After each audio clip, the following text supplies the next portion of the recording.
Beatriz Gutiérrez Müller, habla por primera vez acerca de su libro y lanza un adelanto que obvio que la oposición lo va a tomar de la parte contraria para golpetear, pero la esposa del presidente lo sabe. Y sabe y lo hace con esa sapienza, ¿cómo le diré? Con esa sapienza política. Voy a usar otra palabra. Con esa sapienza política que lanza la piedra y sabe que la oposición le va a dar vuelta y le va a empezar a tirotear, pero es parte del juego. Ahora sí, le lanza un pedazo de estiércol a la oposición porque como moscas van a ir sobre ellas. Mientras el mensaje verdadero, no sé usted qué opine, vamos a escucharla a ver qué opina al respecto sobre la posición que le vamos a dar y por qué le vamos a dar este entendido de la manera que lo voy a hacer, porque me voy a basar en el sentido humanístico el cual tiene. El ser esposa del presidente Andrés Manuel López Obrador significa que es humanista. Y respecto a esa situación, tengo que ser crítico en ese aspecto, bajo ese contexto, se diría. Mire, vamos a escucharla. El abandono a la palabra repasa con solidez algunas ideas como, por ejemplo, en algunas culturas occidentales, el budismo o el taoísmo, se pretende alcanzar algo así como un silencio cada vez más profundo. Sigo con Steiner. El más alto, el más puro alcance del acto contemplativo es aquel que ha conseguido dejar detrás de sí al lenguaje. Fin de cita. Así imagino que son los monjes budistas en sus monasterios. Algo parecido me ha pasado. Estar como en un monasterio, escuchando el ruido externo, de la las voces de otros, y cómo resuenan en mí. Y las proceso y las digiero, si es posible, no siempre ha sido posible. Y en el silencio medito, cavilo, y busco acomodar ese horizonte de los demás, que tiene forma de palabra y también de silencio, al mío propio, a mi universo. Este libro, Feminismo Silencioso, de verdad, de todo corazón, es un homenaje a todas las mujeres de México. No se necesita hablar para saber que estamos ahí. Y no hablar no significa callar. No significa callar. También puede ser una forma de protesta. Pues les dejo esta obra hecha con mucha responsabilidad. Ojalá les guste y puedan reflexionar también sobre las muchas cosas que tiene el lenguaje, como el silencio. Y me despido calladamente para ver su reacción y que reflexionan en torno a el valor del silencio y sobre todo el valor del silencio en la cosa pública. Adiós. Me quedé callada como en los monasterios, dice la doctora. Me quedé cavilando. Significa que me quedé viendo, pero analizando, pensando. Durante mucho tiempo, dice la doctora, me quedé reflexionando. No podía hablar porque era hacerle sombra al presidente. Me quedé callada, como los monjes en el monasterio, en silencio. Pero el silencio no significaba quedarme callada, sino también es una forma de protesta, dice la doctora. Me van a escuchar después del 1 de octubre. Sabrán quién soy. Se acabará el tiempo de estar en el monasterio, de estar encerrada en aquel lugar, entre comillas, encerrada. Dejaré de ser un monje. Seré ahora sí Beatriz Gutiérrez Müller. Y en ese momento interpreto yo que dice, ahora sí me van a conocer. Ya no seré esposa del presidente, ahora seré esposa del Andrés Manuel López Obrador. Y en ese momento saldré de ese lugar en el cual me tenía que mantener callada. Pero aún el silencio era una protesta. Una protesta como muchas miles de mujeres en México que han sido relegadas hacia aquel lugar. Pero dice, por el servicio público de mi señor esposo tenía que comportarme a la altura. Me comporté durante 6 años, pero esto ya se acabó. Ahora sí conocerán a la verdadera Beatriz. Y supongo yo, creo yo, que entonces sí empezará a ser efusiva, contestadora, y ahora sí veremos de qué está hecha la doctora. ¿Por qué el presidente se fijó en ella en su momento? Seguramente tendremos en la vida política, mínimo como analista, mínimo como en gran crítica, a la doctora Beatriz, porque ya no estará en ese monasterio encerrada. ¿O usted qué opina? Porque también usted tiene su opinión y se dicen que a través del debate dialéctico un país tiende a estar en crecimiento. Así que con su opinión a través del chat o en su medio de comunicación que esté, haga también la interpretación que nos dice aquí la doctora Beatriz Gutiérrez Müller. Pero vamos a ver cómo empezaba, porque esa era la parte final de su discurso el día de hoy. Ya les platiqué de mi libro, Feminismo Silencioso. Yo sé que a más de una mujer ese título le va a sonar extraño, pero siempre pienso que hay que comprender los textos leyéndolos. Entonces, voy a compartirles un fragmento de un capítulo, que es el 4, justamente que habla sobre el silencio. Y como les dije en el video anterior, este libro es una larga reflexión de pues, lo que he vivido aquí. Y una de las cosas que me ha caracterizado ha sido el silencio público. Yo así lo asumí. Bien, pues este capítulo empieza con un poema de Ida Vitale. Tú, quieta, aunque el trapecio todavía se mueva y te delate. Leer y releer una frase, una palabra, un rostro, sobre todo los rostros, y repasar, pesar bien lo que callan, se recomienda. Los resistentes saben guardar silencio.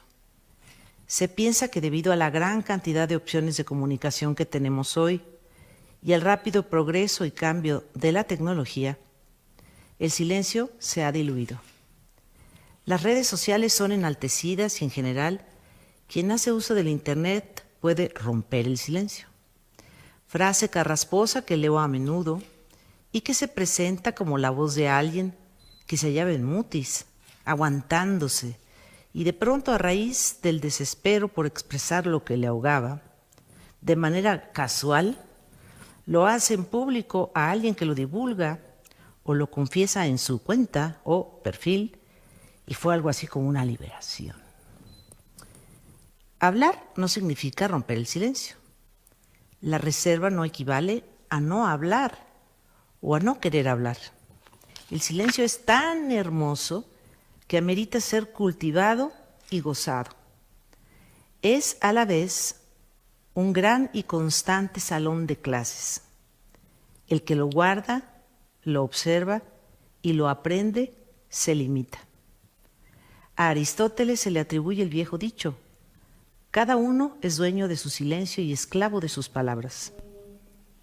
Existe otro dicho muy parecido, atribuido a William Shakespeare. Es mejor ser rey de tu silencio que esclavo de tus palabras. Me gustaría recomendar a quien ha llegado a esta página que leyera Lenguaje y Silencio de George Steiner. Es un homenaje al lenguaje, a la palabra, a la literatura, pero también al arte del silencio. En el capítulo El abandono a la palabra, repasa con solidez algunas ideas como, por ejemplo, en algunas culturas occidentales, el budismo o el taoísmo, se pretende alcanzar algo así como un silencio cada vez más profundo. Sigo con Steiner. El más alto, el más puro alcance del acto contemplativo es aquel que ha conseguido dejar detrás de sí al lenguaje. Fin de cita. Así imagino que son los monjes budistas en sus monasterios. Algo parecido me ha pasado. Estar como en un monasterio, escuchando el ruido externo, las voces de otros y cómo resuenan en mí. Y las proceso y las digiero, si es posible, no siempre ha sido posible.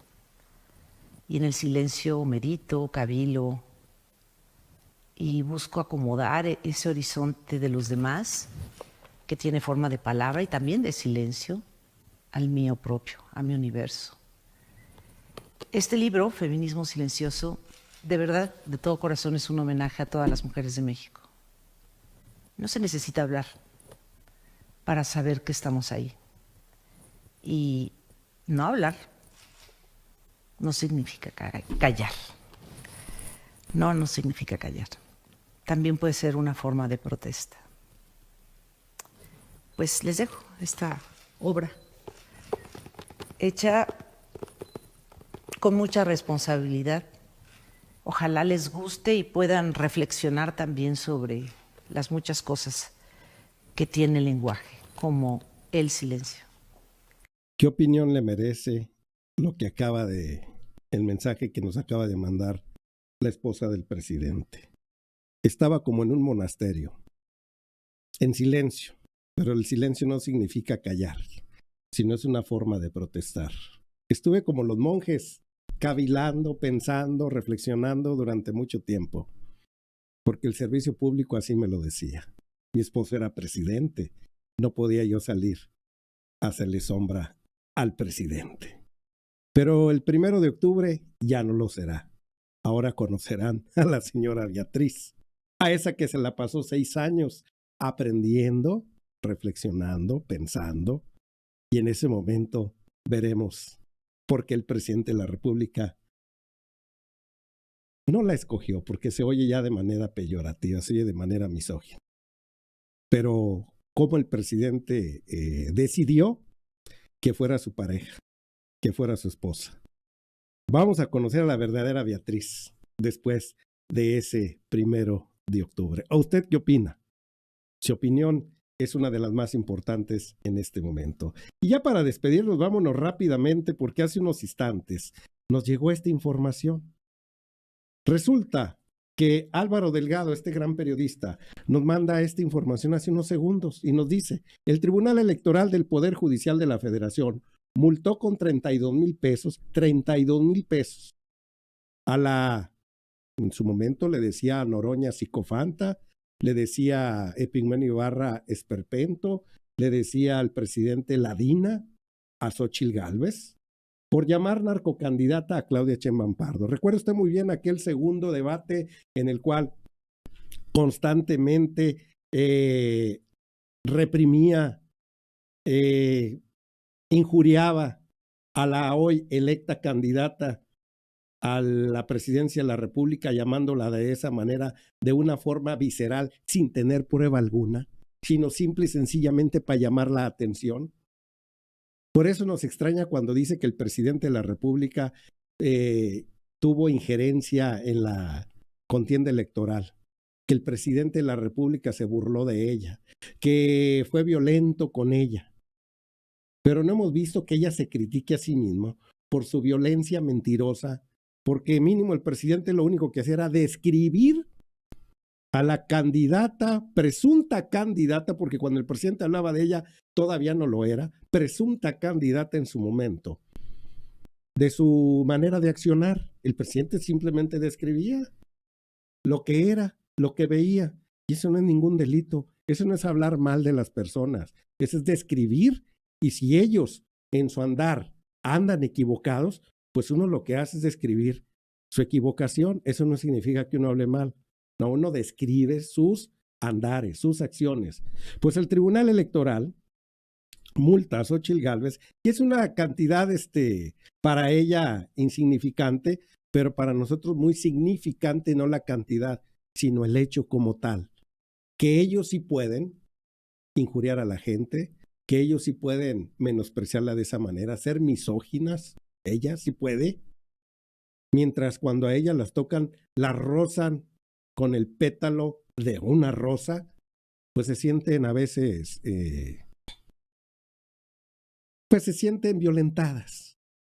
porque el presidente lo único que hizo, Pigmen Ibarra, Noroña, lo único que hacían era pues escribir sus acciones. Pues la sala especializada también concluyó que Claudia Sheinbaum Pardo no calumnió, contra Galvez Ruiz durante dicho debate presidencial al revelar los actos de corrupción por parte de la ex candidata de oposición, porque Claudia Sheinbaum Pardo sí presentaba pruebas al respecto.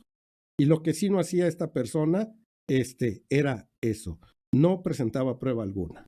Por lo tanto, es multada en este momento. Así que con esta información nos vamos. Ya fue multada en estos instantes la psicofanta, el esperpento que le llamaban así en este momento. Pues amigo de Conexión, quede usted muy bien informado. No se le olvide darle like, suscribirse al canal. Nos vemos en un rato más con Víctor Corral de Expresión Política. Ya sabe que Conexión está al pie de la buena información. Amor con amor se paga. Suscríbase, por favor, porque el amor que le damos aquí es mantenerlo